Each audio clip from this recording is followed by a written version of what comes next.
Hello, everybody. Welcome to our SENZI session. I am Gianmarco from SENZI Education. Hi, everyone. I'm Rebecca Chang, and we would like to invite Mr. Gary Gill for our next episode.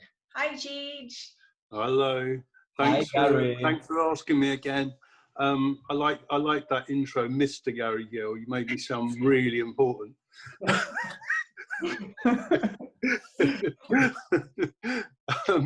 Yeah, hi. so nice to be talking to you again. Yes. Good to have you here, Gij. So today is going to be all about education. You know, everyone keeps seeing you in the session world, and we don't really know your experience in education. So please tell us all about. Okay, well, I think one of the main things I'd like to start off by saying is that, I worked with Eugene Solomon for a few years, which was a fantastic educational experience for me. Even at the age of 40, I learned so much in maybe the previous 15, 20 years of my life working with Eugene for a while. And one thing, I can't take credit for this quote, but I've heard Eugene say many times that when you enter hairdressing, you enter education for the rest of your life. And I think that's so poignant and so important to emphasize that even as a hairdresser myself who's been doing hair for over 30 years, I'm still constantly learning. So education has got to be like the focal point of our industry, no matter how long you've been in it or how long, or how short a time. It's just so important that that's, I really kind of emphasize that. I mean, I was very lucky. I had a really good teacher, and it was it was very one-on-one, we vibed well. I respected her, and basically I did everything she asked of me in terms of education, and I was very lucky she spent extra time with me.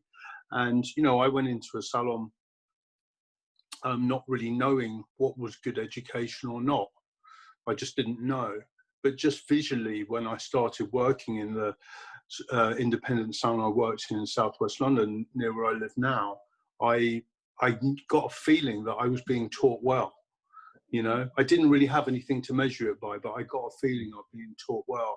And a lot of the people who worked there were all ex-sassoons or had some connection to sassoon training. So I was very, very lucky to be taught really, really well.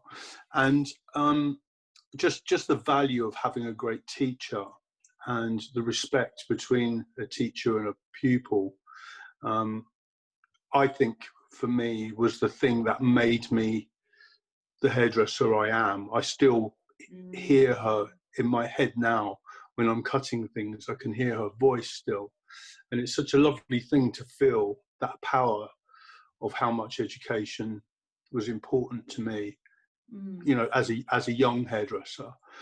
And being an educator myself, to be quite honest with you, when I got my own salon, which we talked about in the last session, I was still pretty young. I was only 21, and I wasn't a particularly good educator.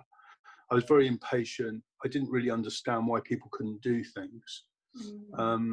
And it held me back as being a good educator for years. It was a very, very slow process for me. Fortunately, my business partner, who worked on the education with me, was a very, very good educator. She was very good at getting people started, from nothing into something. And then at a certain point, I would take over the education process in terms of kind of making people a little bit more creative and understanding, why they were doing things, how they could be different, how they had to, try and look at other ideas to making them a better hairdresser. But it took me many years to become a good educator. And I think being a good educator comes with the experience of not just of teaching and physically and literally teaching, but experience through learning your own kind of processes. And because a lot, my training was pretty short, and I was on the floor before I knew it. And it was only before I opened my own salon I went and trained with Tony&Guy, and I also trained with Sassoon as well. So I got a real mix of two different kind of sides of training, which were both big at the time. You know, Tony&Guy were just starting to come big in the 80s and introducing a whole new style of hair cutting. Yeah. And the 80s was all about the haircut, you know.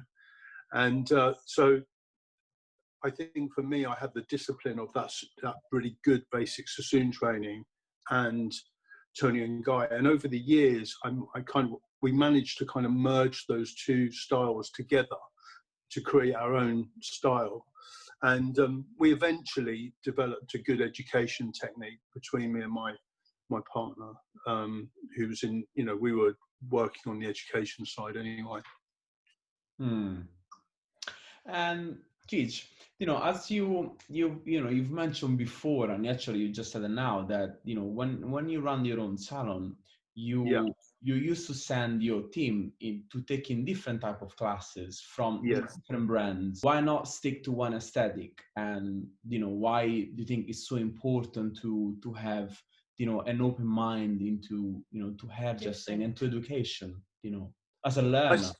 Yeah, I mean, what we did once we'd kind of settled into education as our own company, what we did was we kind of devised our own training program based on those two kind of those two methods, the Sassoon method and the Tony&Guy method. We kind of merged the two trainings together and made our own training. We were also teaching ourselves things as we went along. So we had kind of three layers, which kind of all intermingled, which gave us what we felt like a really nice rounded way to teach. We had the discipline of Sassoon, and then we had the kind of freeness of Tony&Guy, and then a little bit of a merge of those two things in between. And I think we ended up, I feel, making our own aesthetic out of those two or three items, or those two or three elements rather. And I think that was really important for us to have. It made us our own training program. I think education, I learned in the end that everybody's different. Everybody has different needs when they're being taught. And I felt that if we, you know, stuck to one form of education, I think we would limit the amount. We were very, very pro getting our own staff on the salon floor. We didn't want to keep employing people to, you know, to make up our numbers in terms of stylists. We were very pro getting young hairdressers through our system and getting them on the salon floor. And I think with having all those different kind of, those two or three different methods, it allowed us to be able to make different types of hairdressers, which I feel is really important for a salon brand, is to have different styles of hairdressers. You know, you have the hairdressers who leans maybe slightly more towards a Sassoon method, and then others who lean slightly more towards the Tony&Guy method. And I think it just gave us a wider range of hairdresser that we could develop for our business. And like all hairdressing businesses, you know, we had a very, very good young clientele, but we also had a, you know, high-end clientele, and then lots of, you know, nice clients in between that. So we needed as a business to have a really nice across the board. Yeah. Right. Yeah, because I think, don't you think, Rebecca, you know, when you work in a salon, I mean, as a hairdresser in general, as an individual, it's very good to, you know, to pick things up from, you know, from different brands, different companies, different teachers, stylists. You can learn from anybody. I think that's where also authenticity comes into play when you. Right. Am I right, Cheech? Right. Like when you learn a lot of different things, and then you sort of adapt to things you really like to what you believe. Yeah. That's where the true authenticity. Yeah, I mean, I was very aware I didn't want a cookie cutter education system. I didn't want to take the Sassoon method and just copy it, and nor did my, you know, education partner in the business. She didn't want to do that either. And we both had slightly different training, so we kind of merged those two things together as well. And I felt like it gave us a really nice set of methods, which were very easy to learn. They didn't, you know, they were disciplined, but they weren't that discipline that there couldn't be a little bit of freedom and creativity in it. And I just felt for our business at that time, we really had to cover many different stages, different types of clients and different needs of clients, you know, and different needs of the people we were teaching. So yeah, I think it was really important for us to develop that. This is such a good topic, which is kind of leading us to the next question. My question to you is, you know, how do you choose the right type of education? And because obviously, again, you know, 20 years ago, there was less choice. Nowadays, with social media, it seems that everyone became an educator, right? Yes. So yes. It's becoming more challenging to actually choose the right type of education for you that truly benefit your career. I mean, I think obviously, you know, in that period of time which has lapsed since I did that, things have changed very much. Because, you know, we're talking over 15, 16 years ago, there wasn't online education, there wasn't, you know, social media, there wasn't, your choices were a lot more limited. So I guess now it would be even better to be able to research, you know, the needs of our staff. You know, it would be a lot. I think, you know, for instance, what we used to do at the end of people's training with us, we used to then send them to Sassoon for a week and to Tony&Guy for a week. So they got like concentrated versions. It was their kind of end of their 3 years, you know, and it was a kind of a like go out, you know, change your environment, you know, kind of forget what we've said and just be free to, and if you come back with a few new things which will have been updated or can develop your skills more, you know, we're really happy about that. And I think it was so good for them to experience another way, and also for them to think, actually, I'm pretty good. My training was good. You know, I feel confident, and maybe they're working around other people who had been hairdressing longer than them, and their skills weren't as good. So it was really nice for us we felt very secure in being able to do that.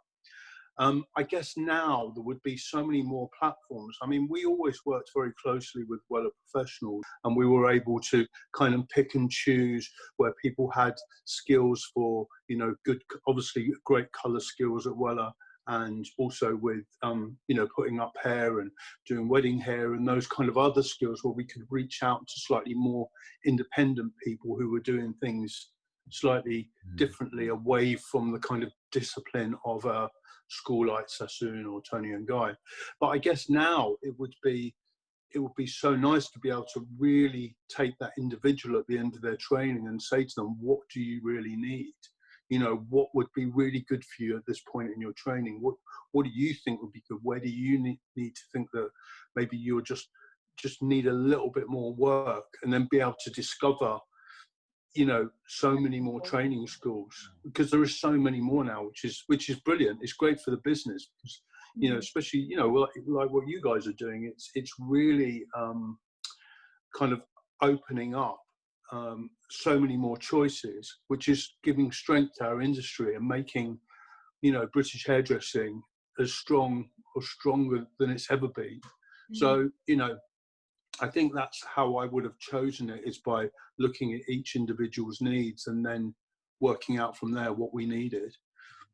I think that is so important, because you as an educator have done your role of being, you know, considerate about every individual needs. I think people have lost that. What do you want, rather than what the whole salon wants. I think that's really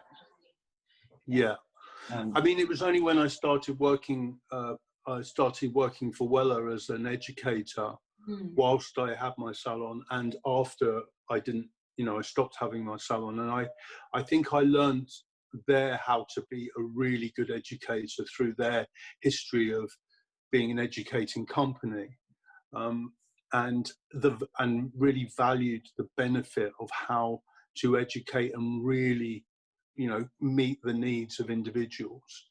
And I think when I realized that, I really started enjoying education, because I feel I could pinpoint what I needed to teach somebody, as opposed to just you know, a blanket, like, this is what I'm doing, this is what we're doing, just do it. Right. If you can't do it, you know, Right.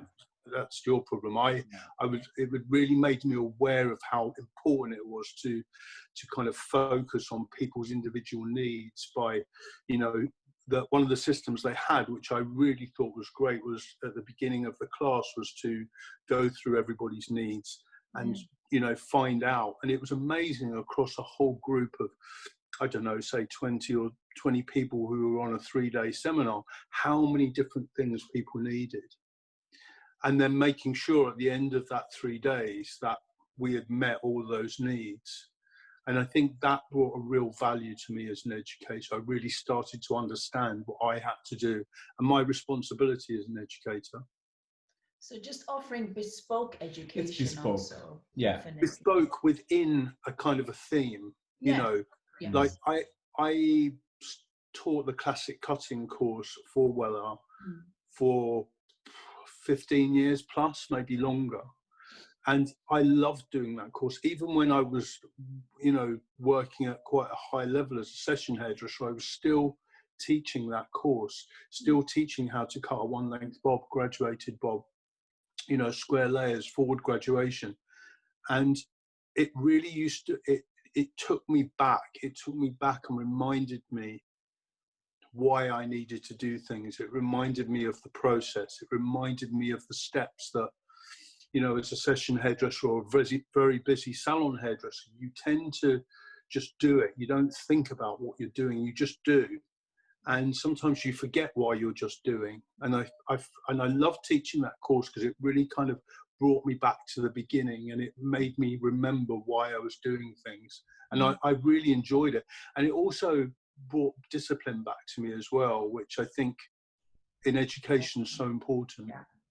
Definitely. I always say teaching, it is the best way of learning because it brings so much awareness to what you do and to what you are sharing with the students.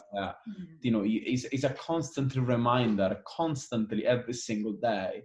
Now, I liked when you said that at the end of the training, you used to send your stylists out there to go and learn. And I like when you said, just go out, just go, you know, just go and see, just change scenery and just go and learn new things. Yeah. So then the next question is, Gigi, what do you think about online education? Because what I like about what you said, it wasn't just going to learn a technique, going to have an experience, like meet other people and absolutely.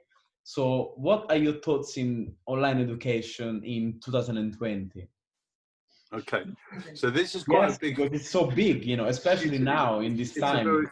It's a very big question. And just to go back like half a step, also one of the reasons we sent people out, I mean, our salon was on the outskirts of the city, you know, in the suburbs, basically, which was good for us. It was good, really good for business. However, you know, and a lot of the people who worked for us, especially people who trained, lived in that area.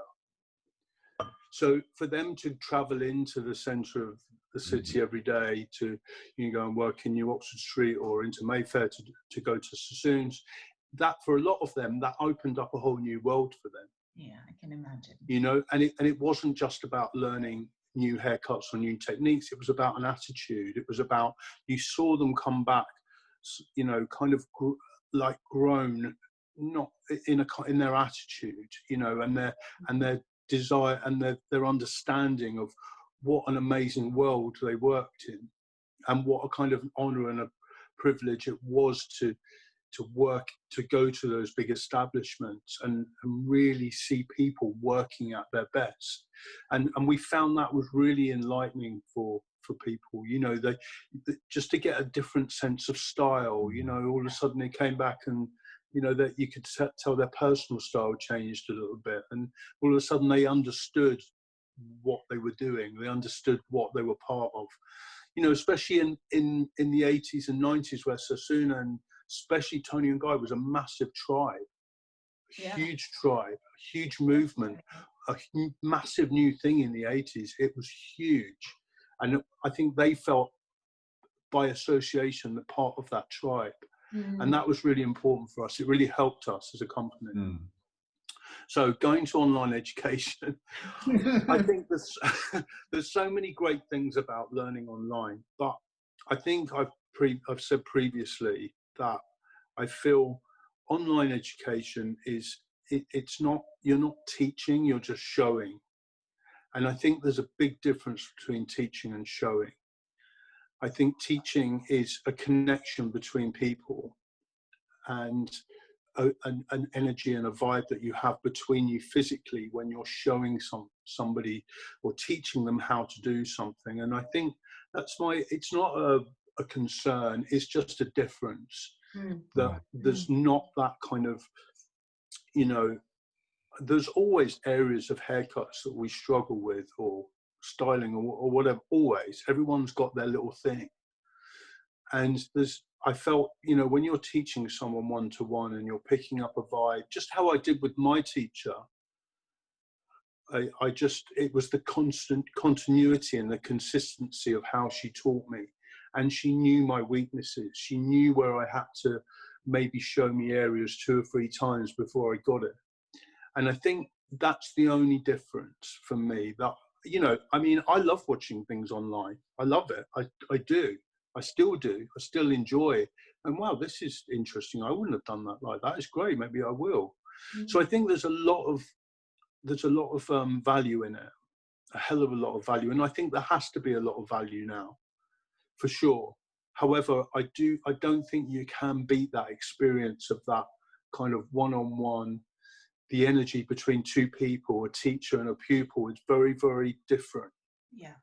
There's not the warmth there and the understanding of maybe what that individual needs. You know, I had one of the most, you know, I get often asked what was the best experience of my career, and people expect me to say some kind of, you know, massive fashion thing, you know, and some big moment with a celebrity, and it's not that at all. I think the thing that affected me the most, and I remember how valuable my role was as an educator, was I was doing a course for Weller, and we were doing our morning thing, going around saying to people, what do you need from today or these next few days while we're training? And this one girl said to me, I haven't been well, I've been off work for 6 months, and I need to get my confidence back. And I'd never heard, you know, she was quite open about it. And I thought, okay, well, that's a good thing. And she said, I've lost my memory a little bit. And I said, okay, so, all right, well, we'll work on that and we'll meet your needs with that. And I felt like there was something wrong. So I spent a lot more time with her and a lot more making sure her confidence was getting built. And on the last day, the 3rd day, she stayed behind. She gave me a little envelope with my name on it. And she just said, thanks so much. I've learned. It's been amazing. And I thought, oh, that's really nice. That's really sweet. I feel appreciated. And it wasn't until I was going home on the train and I opened it and read it, and she'd told me that she'd had a brain tumor and she'd had to have it removed, and it had made her forget a lot of her methods and techniques. And just getting her confidence back had given her the confidence to try to rethink about the way she was going to cut hair. And it was amazing. It felt so powerful to be able to feel like you'd had psychologically been able to have something, and I just think that's so important when you're educating, is to be able to just, you know, tune in to people's different needs. And, you know, it was a really, really powerful experience. And, you know, I sat on the train and I could feel my eyes like filling with tears. And I thought that is such a great thing as a teacher, to be able to fill somebody with confidence, you know, to be able to enjoy their job again, to go back to a salon and think, I can do this. It was so powerful. And I think will always live in my mind as one of the understanding the responsibility of a teacher and how much I needed at that particular time to really focus on this particular girl. So I just think that, you know, with online education, that's the only thing for me that's missing. but it's like all things. It's got, you know, there's flaws and against. Yeah. So, you know, Yeah. it's all good, really. But I just think if someone's going new into training, you can't just rely on online. There's got to be that, you know, teacher pupil. I don't believe you can do things quickly, and not by doing lots of quick online training are you going to become a hairdresser quicker, you know? Yeah. Right. No, we totally agree. I think, you know, I really feel it, Gary. You know, I wouldn't change for nothing in the world the emotional journey that, you know, that people go through when they take training. And, you know, when you said that, you know, it was an experience for you, for your guys to go and see new realities. Yeah. You know, when we travel in many countries, and a lot of people keep asking us, you know, why don't you just, you know, stop, have a base, guys? How do you travel so much? But, you know, giving the opportunity to everybody, whether you're in Korea or you're in Japan, in China, in Russia, to train at this level and learn something new. It's just, you know, when I see my students, Gary, that they just hug me and they bring me presents, and they just sometimes they get emotional because that sometimes they're just really going through a hard time managing their staff, and they need really to improve their technique and go to deliver to their staff. And you know, when they come back to you and they maybe open a new salon, so they put the prices up, so the business is doing better. It's just so rewarding that it's just it's priceless. You know, sometimes it's not for me about getting paid for it. It's more actually just giving, you know, just giving. Just so. I mean, as SENZI as a company, what's your thoughts on the future of online education? I think. Oh, I wasn't expecting the question.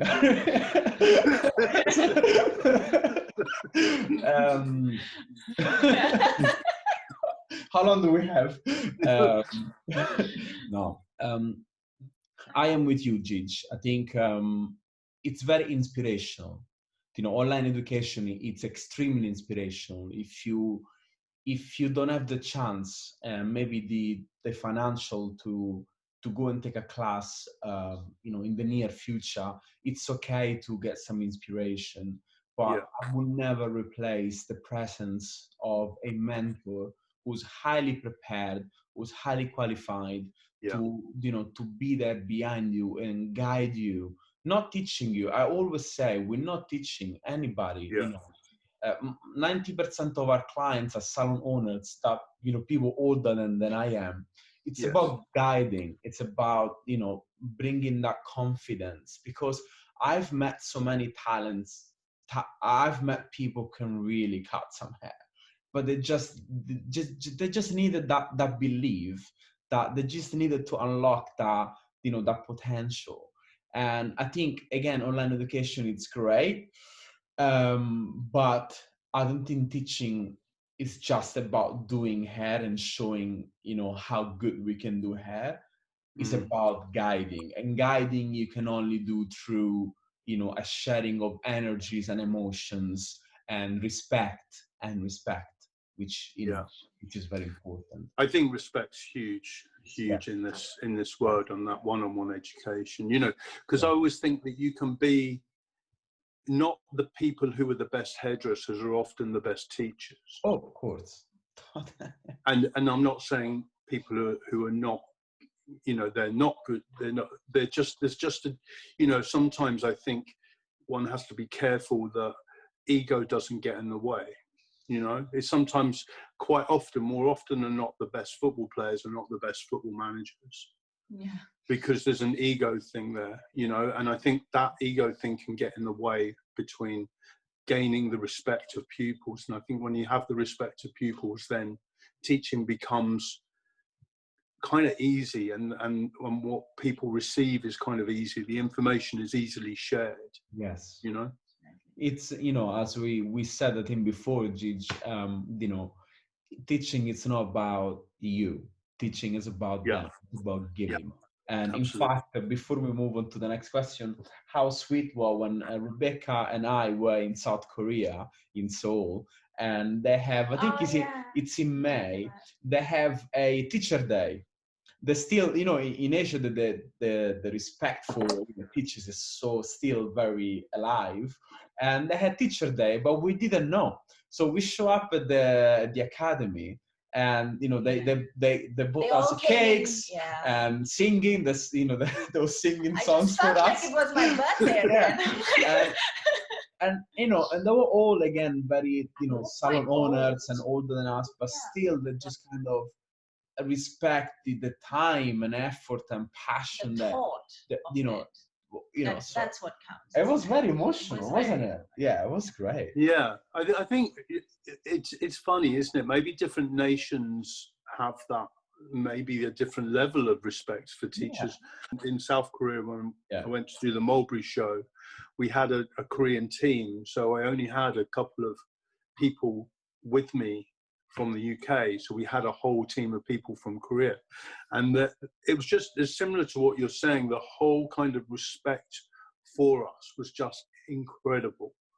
You know, the discipline they had, and the way they'd obviously been taught to do hair was incredible. And I think the fact they showed so much respect for us and doing such a good job for us, because obviously I was fearful of going and working with people I didn't have. We couldn't speak the same language. I didn't know whether they were able to do the work, but I was just so impressed with the level of education that they must have had and the discipline that they must have had within their classes being taught. It was incredible. And again, the respect, you know, the fact that at the end when we left, everyone was on the pavement waving to us, and, you know, and it was just such a lovely thing. And it was so beautiful the way that they, you know, they had that huge amount of respect for what we, and tried so hard to make it work.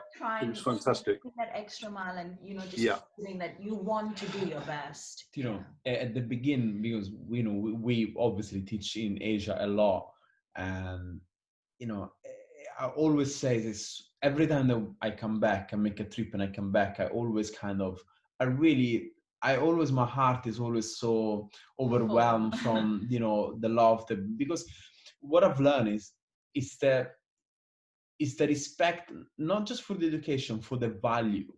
You know what you say, Gij, that you always remember about your teacher. So it wasn't about, you know, learning, hair cutting, or even business. It's the value, because you know the time she was giving to you, it will stay with you for the rest of your life. Yeah. And it was very great. So, you know, we obviously talking about the importance of education and choosing the right type of class. Something we always discuss is how often should someone train and practice? Because I can go and take a 3 days class. Someone can come to SENZI and take a 5 days class. And in those days, you absorb all the informations. But after that, Gij, with your experience, how often someone should train or do workshops or models? Or any level of your career, right? Yeah, always. Yeah. Because, I mean, I always used to have this really, maybe it was a bit crafty, but I always used to have this when I was interviewing people, no matter where they came from. And we had good people coming to work for us from really big salons in the West End, big brands, you know, big salons in Mayfair. And they'd maybe been hairdressing, some of them longer than me at that time, because I was quite young. But one of my questions was always, were you still up for doing more education? Right. And when they went, no, not really, that was it. They didn't get the job, you know. I didn't necessarily mean they would have to. I just needed to feel like there was a genuine response to them realizing how important it was to keep educated no matter how long you've been doing the job. So I think for salon owners, I don't think I can't, as an ex-salon owner and an educator, I can't put enough emphasis on what it takes to keep people motivated, keep people interested. I think it's so we get so stale so quickly in this job. It can, you know, you're working, you're doing 10, 12 clients a day. You know, it's very, very easy to kind of your point of view as a hairdresser and your technique and your method to become very, very small and very thin. So I think it's really important that, you know, however long you're doing it, you need to keep educating. Putting an actual time on that is tricky, but I think as a salon owner, we kind of pushed it with people, you know. We made sure it happened. Even if people were a bit resistant, we made sure that it kept happening. And 99% of the time, people were like, yeah, that was great. I did really benefit from that. You know, even if it doesn't mean about doing hairdressing training, but team building and so those kind of events, just to kind of focus people back and realize the kind of power of what they were doing. And I still love, personally, I mean, I've been doing hair over 30 years and I still love learning things. Right. I love it. And when I worked for Weller as an educator, I used to go and watch other hairdressers on the roster do their seminars, you know, and I used to, just to sit back in a seminar and see someone do hair, for me was just like, it was a real luxury. And I used to absorb so much of what other people were doing. So I don't think you can stop. I just think that one has to push themselves. One has to find ways of, you know, whatever related to what your needs are. You know, I feel strongly that there's a big part that everybody plays in the role of being a hairdresser.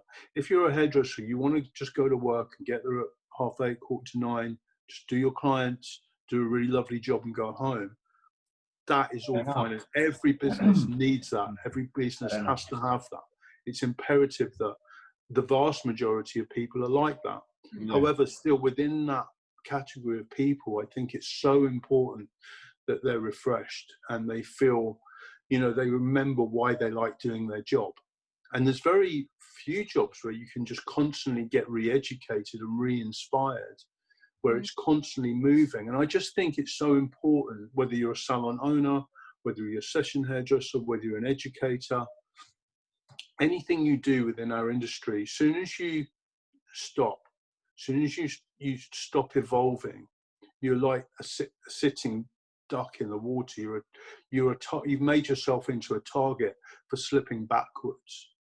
You know, and then I think that's when, you know, resentment for your work kicks in, and, you know, that kind of slightly I don't care attitude comes into your work. And I think it's so important, even if you're a hairdresser who wants to evolve quickly and constantly evolve, that's fine. But I think even if you're just, you know, doing it just as a job, you still need to evolve. I think it's so, so important. And I think that, going back to the last question, that is the beauty of online education. Yeah.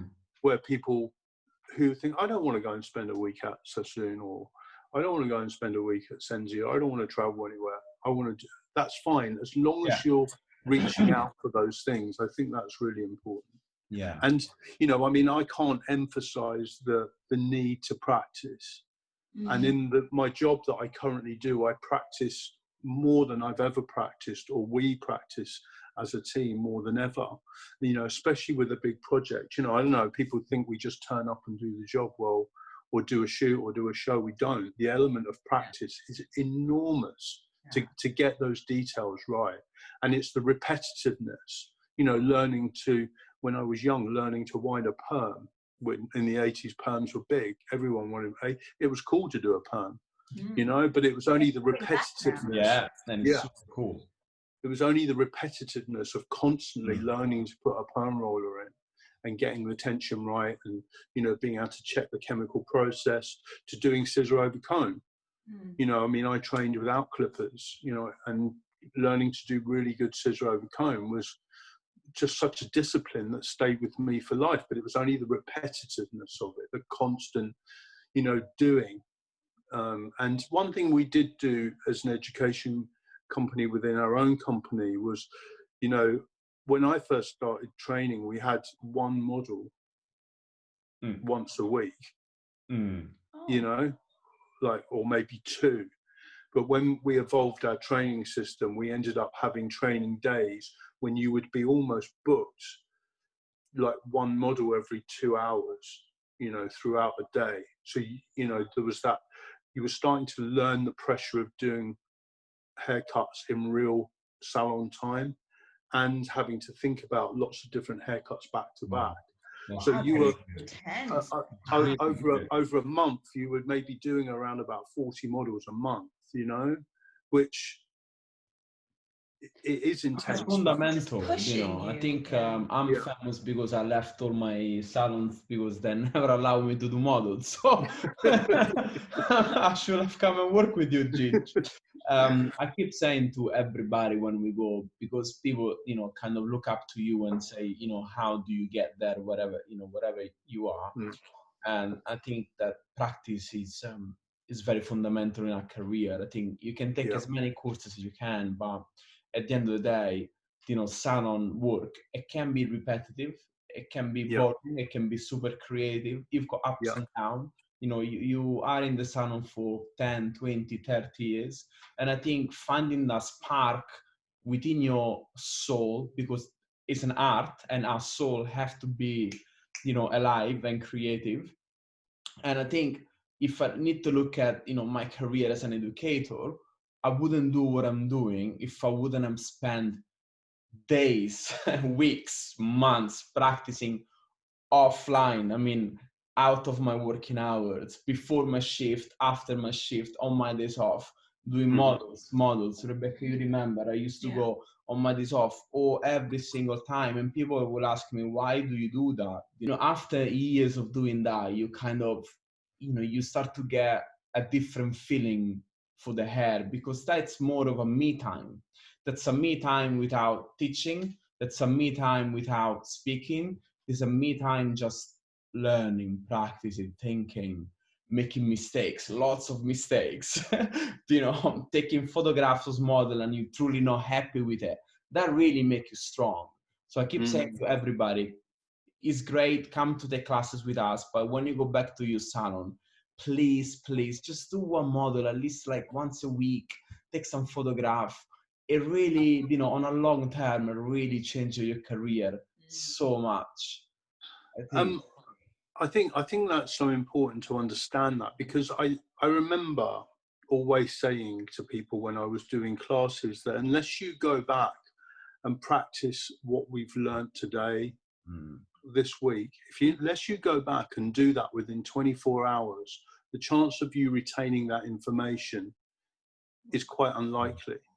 So it's really important to understand that you have to make any training and form of practice part of your DNA, part of the blueprint of you as a human being, as a hairdresser.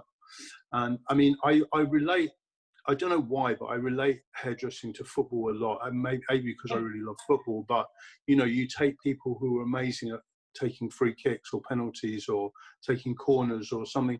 It's something that they used to stay behind and practice over and over and over again until they could, it was part of them as a human being. I mean, David Beckham's a really good example of that. He was so good at, you know, dead ball football, where he was taking free kicks and corners, because he used to stay for hours and hours after training had finished to do that.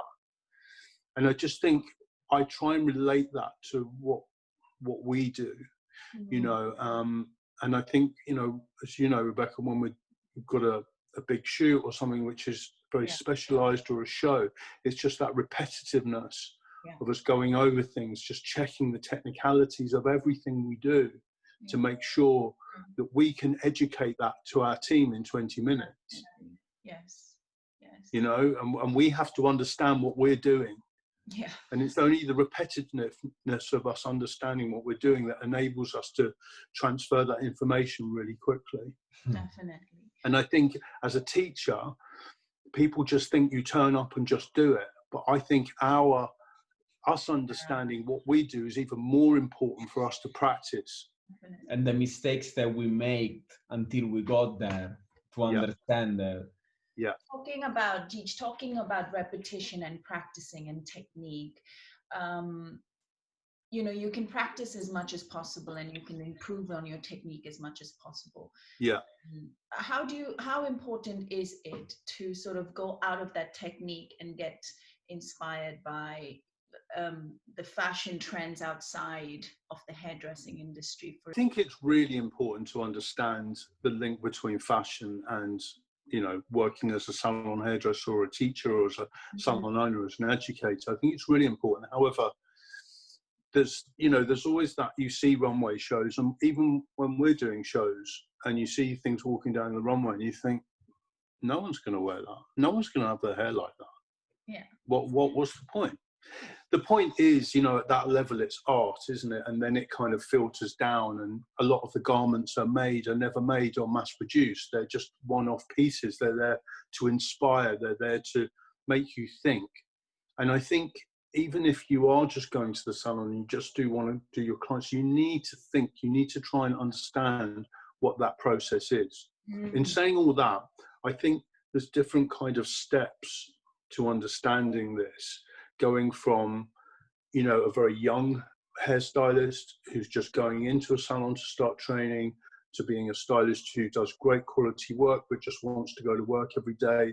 There's the stylist who maybe wants to dip their toe in the water and do a little bit more education, and the stylist who maybe wants to do a shoot once a year, wants to enter competition, wants to do competitive hairdressing. They want to be an educator. There's another group who maybe want to go on stage and, you know, do seminars and teach, and then do hair shows and, you know, work for brands. There's so many different levels of what people need to inspire, and I think those different levels kind of cross over. And for instance, you know, you might get your salon hairdresser who will look at Creative Hairdresser Journal, for example. That will be their point of reference for what's different for them, and that's absolutely fine. There's nothing wrong with that. That's kind of why those magazines are there, and that's what they should be doing. That is the point of it.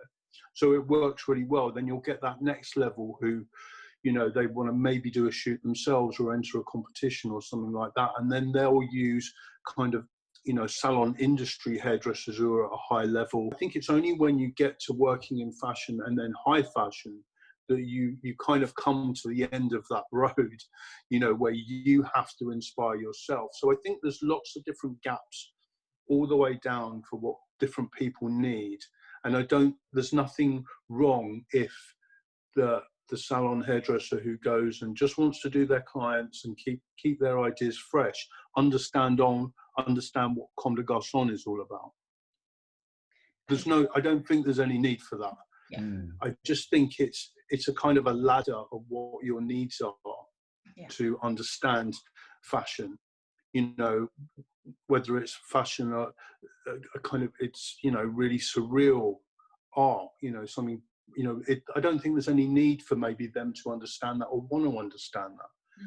But the further you climb up the ladder, you need to look a bit deeper to be inspired. And then, you know, I mean, it took me years to understand Comme des Garçons, you know, for example. Yeah. You know, when I was a junior, I never heard of it. I didn't know what that was about. You know, I wouldn't have looked at it and thought about, you know, the silhouettes they create for their garments and that their art pieces. You know, it's totally irrelevant to me. I think it's just different levels of it crossing over. I mean, how do you find that as an education company when, you know, how do you, because I know you're teaching, the pair of you, you're teaching cutting, Marco, and then Beach, you're teaching like session skills. You know, I mean, you must have a kind of an understanding of how that affects your training program, and being careful not to go over people's heads a little bit and make people feel like I don't know what they're talking about. Yes. I mean, we've had a couple of groups where, you know, their salons are in Jeju Island, and Jeju Island is like this very small island in South Korea, and we were doing this, you know, how to do a ponytail and how to tie an elastic. And they were a bit confused. They were like, well, can you just show me how to do curls on short hair? Because that's, you know. So then I sort of like, fine, okay, this is not going to help them. Let's just switch it.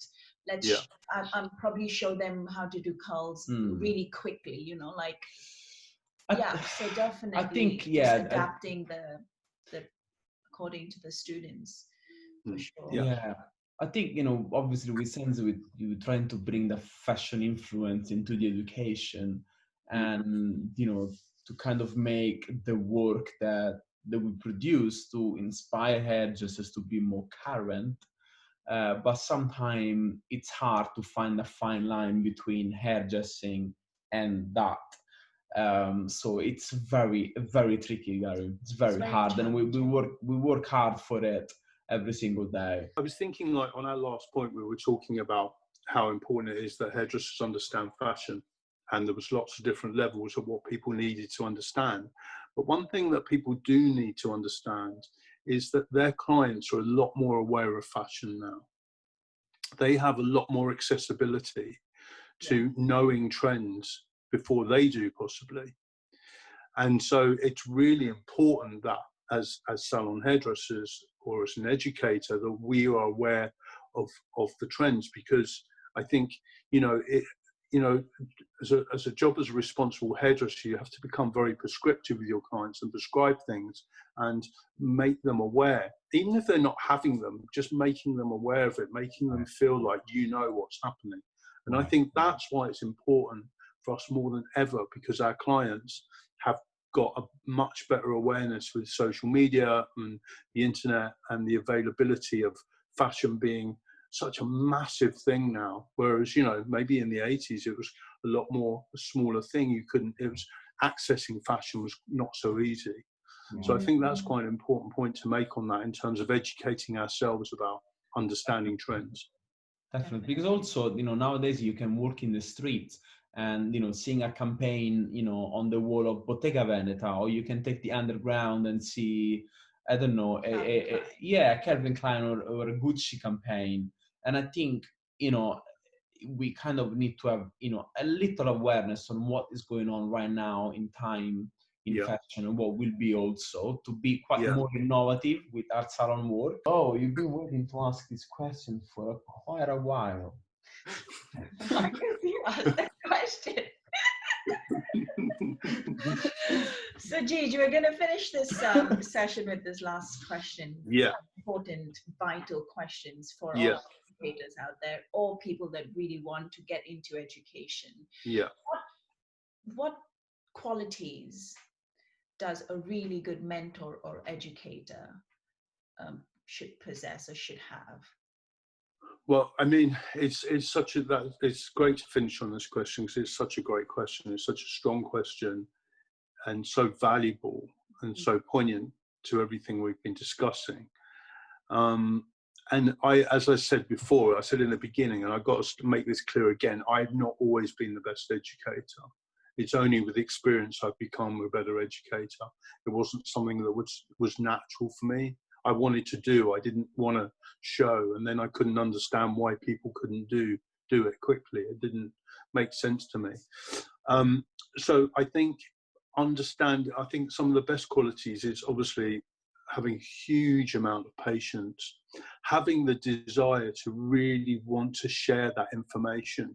And I think the older you become as a hairstylist, and the more experienced you become, the more the desire is there to share information, and to see so much pleasure in people, you know, learning from it and doing well from it. And I think my partner, who we devised the education of my business, she was such a great teacher. In terms, she was very good at connecting with people. She was very good at understanding what people needed from a very, very young age. And I think that's so important. And as I said, when I went to work, ended up working for Weller Professionals, I think that the understanding what everybody's individual needs are and trying to meet them is so important. And I think even now in the job that I do as a session hairdresser, I think gaining people's respect, I would say, is the utmost quality in terms of getting the best out of people and people's minds being open to the information that you're giving them. And I think if the respect isn't there, then the information doesn't go all the way. And I don't think there's a lack of desire from the person you're showing or teaching to want to do the best they can for you. And I know for my teacher, I thought she was incredible, and I wanted her to be happy because I respected her so much.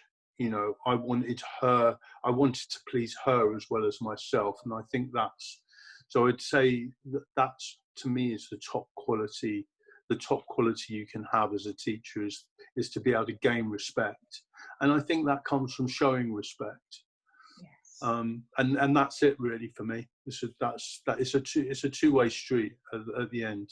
It's about, you know, gaining respect and showing respect, and that working with different person. Great. Thank you, Gary. Amazing, That's what it is. That's what it is. So, Gary, thank you for today. You know, I think we're always very grateful to you. Yes, we're so happy that you could do this with us, Gigi. Oh no, it's a pleasure. Thanks for asking me. I've loved it. It's been great, really great. It's made me think about why I like teaching. Yeah, great. Great. So thanks everybody for watching this episode of SENZI Sessions. So we are going to see you on the next one. Thank you so much, everybody. Have a great day. Thanks, Gary. Thank you, Gigi. Okay. See you. Bye. Bye. Bye. Bye.